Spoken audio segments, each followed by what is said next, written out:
Hello everybody, it's Dave Neal, stand-up comic and host of the Rush Hour podcast. We have a very busy day again for you today regarding Justin Baldoni versus Blake Lively as the subpoenas are rolling in. This morning on the Rush Hour podcast, we discussed that Blake Lively is trying to get phone records from AT&T, T-Mobile, Verizon. Also, Justin will seek information that will prove his. The only problem is that Justin's side is now responding saying, hey, this isn't right. They just want blanket call logs of everything that went down. They'll use this to smear my client. A new angle has surfaced in the intense legal clash between Blake Lively and Justin Baldoni. Recently leaked raw footage from the set of It Ends With Us captures an unplanned, awkward slow dance between the two actors, while Baldoni's team insists it's nothing more than standard on-set improvisation. The clip is already fueling speculation. Okay, Justin Baldoni is bringing the receipts. And what I mean by that is Justin Baldoni just dropped 10 minutes of unedited footage from It Ends With Us. And this footage seemingly directly negates some of Blake Lively's claims in her harassment lawsuit against Justin Baldoni. At the beginning of the footage, we see Blake and Justin essentially talking about logistics. They're talking about lighting, finding their marks, whether or not they should be talking or just staring at it. However, critics claim the footage paints a troubling picture for Lively, potentially weakening her narrative of unwanted advances on set. Called Discovery, where they share all of the information that may prove her case, and also Justin will seek information that will prove his. The only problem is that Justin's side is now responding saying, hey, this isn't right. They just want blanket call logs of everything that went down. They'll use this to smear my client. So I'm going to share what Justin Baldoni had to say, but let's just do a quick refresher of the subpoenas, and then we've got our lawyer friend explaining why they think this is all just PR. So, sending out a series of subpoenas to cell carriers AT&T, T-Mobile, and Verizon, as well as alleged social media manipulator Jed Wallace, the Gossip Girl vet, and Ryan Reynolds want to get a look at the real receipts. And there are other moments to go like, am I the in the room? Like, what is happening here? I would show up on a set. I knew that they just wanted me to show up and look cute and stand on a little pink sticker where I'm supposed to go and say what I'm supposed to say. But I also knew that like that wasn't fulfilling for me, that I wanted to be a part of the storytelling, that I wanted to be a part of the narrative, whether that be in the writing, in the costume design, in creating the character. And sometimes I had directors or producers or writers who would welcome that and invite that once they saw that I was able to offer that. And sometimes I would have people who really resented that because they were like, we just hired you to be an actor. Yet when I went in the meetings, I would just seem like I'm just there to be the actor and ready to get the gig. I wouldn't reveal that I actually need to have authorship in order to fulfill. Lively's legal team argues that every second of the footage supports her claims of inappropriate behavior, while Baldoni's camp insists the interaction was completely consensual and harmless. As both sides prepare for a high-stakes courtroom battle, the leaked clip is fueling public debate, leaving fans and industry insiders questioning which version of events the evidence will ultimately support. I think that was important because Blake Lively accused Justin Baldoni of acting creepy towards her and how the whole set was super tense all the time. But I don't know, that kind of looked like two co-stars getting along. Moving on to another portion of the video, you know, in her lawsuit, Blake Lively accused Justin Baldoni of making inappropriate comments about her body, which in his lawsuit, Justin Baldoni countered, saying, actually no, Blake Lively was the one who made fun of my nose. Roll the tape. It's so nosy. I know. Noses. And my nose is so big. Yes. I was hoping that we could address this. It's not too late. Just gotta shut down. We gotta call an insurance month and just deal with that. Yeah. And then, The newly surfaced footage features Blake Lively and Justin Baldoni in a slow-motion dance scene, an intimate moment designed to reflect their characters' growing connection. Baldoni's team argues that the clip simply captures a natural, unscripted exchange between the actors.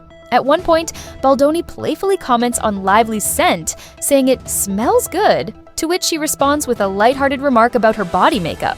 His team maintains that the interaction was entirely professional and respectful, emphasizing that there was no deliberate intent to cross any boundaries.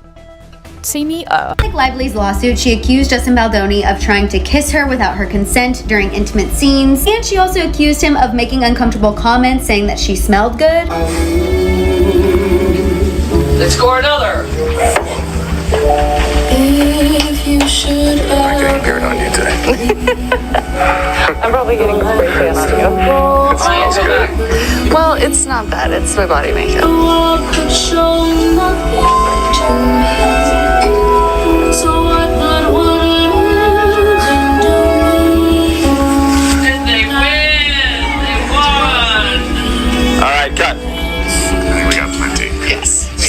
it's also important to note that earlier on in the footage, Blake and Justin actually agree that they don't want to physically kiss because they want to leave the audience wanting more, and it looks like Justin respected that in that video. Again, obviously this is a receipt from Justin Baldoni's legal team, so of course it's going to paint him in a better light. I think it just once again made this situation that much. However, Lively's legal team has pushed back with a firm response, asserting that every frame of the leaked footage fully supports her version of events. In her lawsuit, Lively claims that during a similar slow dance scene, Baldoni leaned in, too closely and engaged in behavior she describes as both unwanted and unprofessional. It's really destroying Ryan Reynolds and Blake Lively's image, bro. What happened? It all revolves around like fake allegations towards Justin Baldoni, right? So Blake Lively's claiming that there were sexual assault allegations towards Justin Baldoni, and Justin's like, I have all the receipts, I have all the videos. So it's just a lot of drama. Do you think this is fake beef like Drake and Kendrick? No, because I think that for either one of them, it's just like detrimental to their career. You know what I mean? But it ends with us. I want to make this very clear. Ryan Reynolds, if you get past this clip of us talking about your relationship, just know, I don't care. I still love you, man. Oh, that's nice. I love your movies. I love everything you did. I actually hope things get so complicated and terrible for you guys that you guys break up and then I slide into Blake Lively's life. That's what I hope. I defend Justin Baldoni in this lawsuit with Blake Lively because I think she's horrible and she's made up this whole thing because she tried to steal his movie. But he is the most overly feminized man I've had to endure in recent history. Everything he says is self-flagellating over the fact that he's a man, but he's, to me, is sort of the embodiment of what happens when you totally emasculate a man. And then she continued, you know, she took that stiletto and stuck it in his heart when he was down there self-flagellating, being so sorry for anything having to do with his testosterone. And so that's what happens to you, right? You run into somebody who seems like a witch who will take advantage of you and hurt you until finally even that kind of a guy rises up. Now, he didn't do it himself exactly. He hired a badass named Brian Friedman, and he has badass women like me defending him.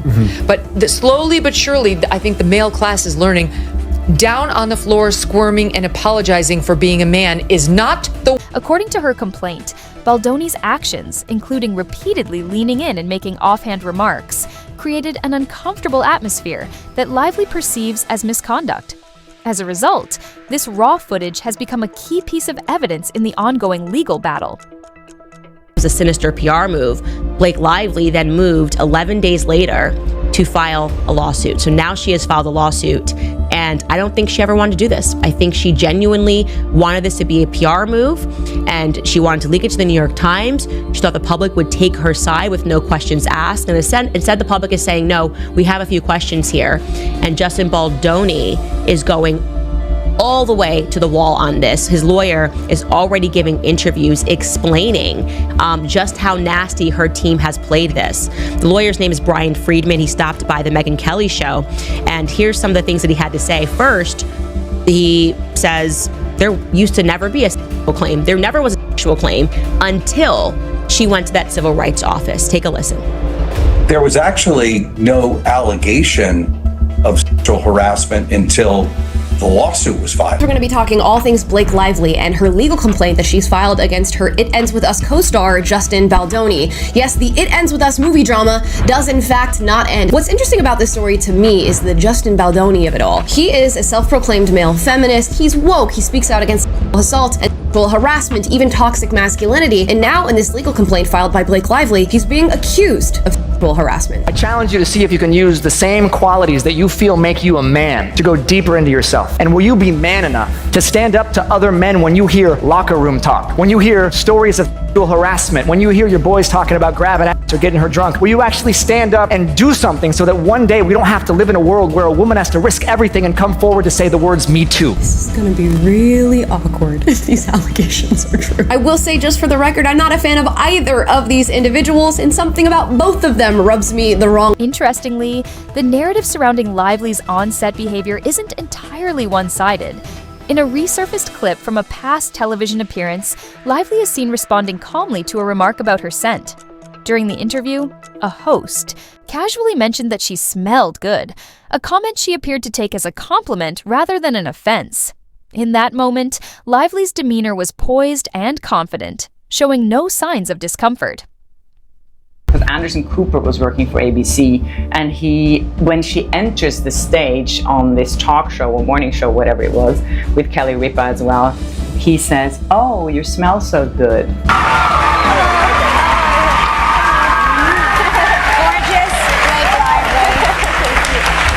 Stunning Blake Lively. You smell good. Incredible. Thank you so much. So pretty.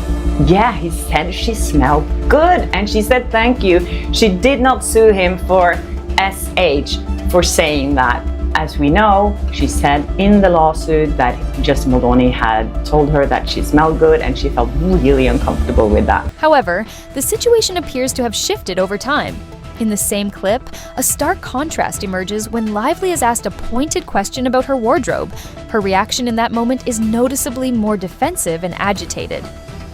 I couldn't find the actual video about that, but I did find this video on Access Hollywood when they're actually discussing it. And she was there for an important cause, but she was asked what her go-to power outfit is. All right, she went on to challenge the reporter by asking, would you ask a man that? Should she expect this sort of question? I think she should expect it, and I'll tell you why. Because it's not as if it was someone else. Blake Lively kind of makes her brand being a fashionista. But a lot of times these celebrities, their reps send out press releases on what they're wearing. Yeah. They want to be asked what they're wearing on the... The old footage now serves as a point of comparison for her current claims, suggesting that the dynamics on set may have shifted her perception of what she considers acceptable behavior. Yes, it's so ridiculous. It's exactly the same thing she said to me. Would you ask a man that question? And I think in this instance, why would you ask a man what his go-to power outfit is? It's not a question for a man. And I think you are allowed to ask, as a woman, questions that fit a man and questions that fit a woman. Should all your questions to all actors and actresses be gender neutral? It's so dumb, and I'm so happy that the panel on Access Hollywood was just shutting this down, saying like, come on. In another dramatic turn, a major development emerged from behind the scenes at William Morris Endeavor, one of Hollywood's top talent agencies. On December 23rd, 2023, the same day Blake Lively's lawsuit against Justin Baldoni became public, WME CEO Ari Emanuel made a bold decision to terminate Baldoni. They deliver, and they is a new podcast interview on Freakonomics, which is a pretty big podcast, interviewing WME chief Ari Emanuel. That's right. He explains in this podcast that he personally fired Justin Baldoni, says he's ride or die, and says Blake Lively and Ryan Reynolds are good people. How do you feel about that? How do you like them apples? So the podcast isn't out yet, but there is already articles being written about it. Joe Flint tweeted this. Oh, and no surprise, WME chief Ari Emanuel offered strong support to clients Blake Lively and Ryan Reynolds in fight with Justin Baldoni during his Freakonomics interview. Noted that WME fired Baldoni and told this reporter, love saying that, outside that Baldoni was despicable. Emanuel personally severed ties with Baldoni, reportedly condemning his on-set behavior as unacceptable. While the allegations remain hotly contested in court, his abrupt dismissal has sent shockwaves through the industry. Now listen, yeah, if the allegations against Justin Baldoni are true, he would be despicable if he was using his position as a director and producer to creep somebody out and cross boundaries and whatnot, and if he was part of some crazy smear campaign to punish her for seeking the truth, whatever. If all that's true, sure. But there's a lot of answers we don't have yet. And for the WME chief to kind of hitch himself to the Blake Lively, Ryan Reynolds wagon, what it does is it shows us where the money's being made. And the money's being made with the Ryan Reynolds world, even if he's getting bad press right now. Who is Ari Emanuel? Well, here was an article written about him in 2023. There he is with former and now current President Trump, serving his second non-consecutive terms. And Ari Emanuel, founder of the Endeavor Talent Agency and co-CEO of William Morris Endeavor, is one of Hollywood's most powerful agents, a true legend in the media mecca. Many consider him to be the model for the tyrannical and capricious character of Ari Gold, played by Jeremy Piven in the HBO series Entourage. Shortly after Emmanuel's public remarks and Baldoni's dismissal, his legal team swiftly responded, forcefully defending him against what they call baseless accusations. They argue that Emmanuel's statements are part of a larger effort to tarnish Baldoni's reputation. His representatives insist that his actions on set have been misrepresented by the media and maintain that the newly surfaced footage clearly shows his commitment to a professional and respectful working environment. Are you going to sue Blake Lively too? Into oblivion, Megan. Wait till you see this lawsuit. It's all going to be based on evidence. It's not going to be just a lawsuit. It's going to be the kind of lawsuit that is full of evidence, admissions, documents, which prove exactly what she did and how she bullied her way through the process to take over the movie and used her PR people to try and destroy Justin. There's a number of different defendants here. Stephanie Jones will be all over this complaint. That is the PR agent who was supposed to be working for Justin Baldoni. Leslie Sloan, who's another PR agent who will be part of this lawsuit. That was Blake Lively's. Blake Lively will be sued, and we're carefully considering other people that will be sued also. Ryan Reynolds, for sure. Baldoni's lawyer asserted that the raw footage is being released not to sway public opinion, but to provide a clear record of what actually happened on set. His team argues that the lighthearted exchange captured in the clip reflects the typical dynamic of on-set interactions in many film productions. They insist that the claims of harassment stem from a misinterpretation of standard professional behavior and maintain that Baldoni has nothing to conceal. Justin Baldoni's lawyer is responding to the Blake Lively lawsuit being made public and speaking on all of the allegations made in it. You guys need to hear what he said because this is absolutely insane. So first, he obviously said that all of the allegations are false and the intent was to publicly hurt and rehash the narrative in the media. But this is where it gets really interesting. So according to the lawyer, Wayfair Studios made the decision to proactively hire a crisis manager prior to all of the film's marketing because of Blake Lively's behavior on set. According to the lawyer, she threatened not to show up to set. She threatened not to promote the film unless all of her demands were met. And then apparently Blake Lively hired her own representative before the film's press to plant negative and completely fabricated false stories in the media. Baldoni's legal team alleges that Blake Lively used her industry influence to take control of the film, pressuring him into making major script changes. They argue that her actions effectively undermined his directorial authority and altered the creative vision of the project. As Justin sees it, as Blake was busy trying to strong-arm and take over every part of his movie, she, out of the blue, rewrote a part of the script and then gave it to Justin for him to see if he liked it and if they can put it in the movie. But she's not the writer on the movie.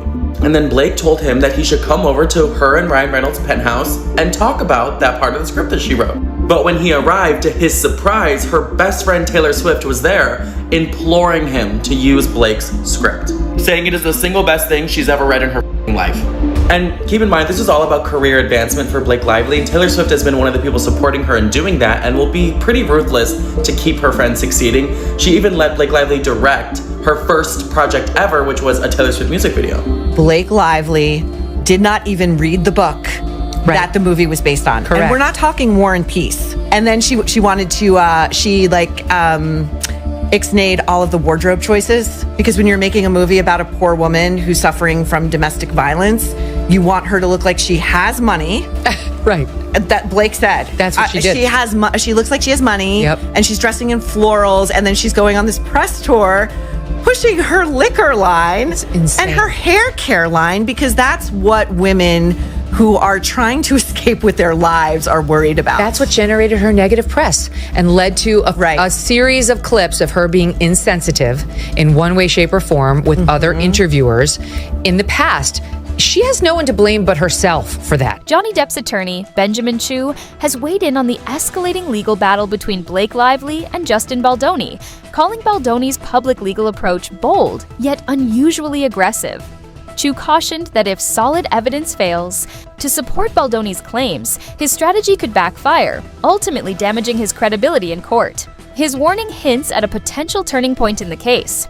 Aside whether there's a protective or gag order in place, as you well know, you always want to be careful as an attorney to say strident things or to go too far, because even if there's no gag order or protective order in effect, judges tend not to like to see attorneys mouthing off or becoming strident, that there's only one star in a courtroom and that's the judge. Then you have the issue of whether there is a gag order. In my experience, I've been on both sides of this issue. Judges are loath to impose protective orders or gag orders because the very nature of court proceedings is that they are open to the public, and any restriction on speech is anathema. I had one case which I thought we had a very compelling case for a gag order, and the court said, no, at least not now, not until we get closer to trial. What are your thoughts on the ongoing legal battle between Blake Lively and Justin Baldoni? Do you think the evidence favors one side over the other? Share your opinions in the comments below.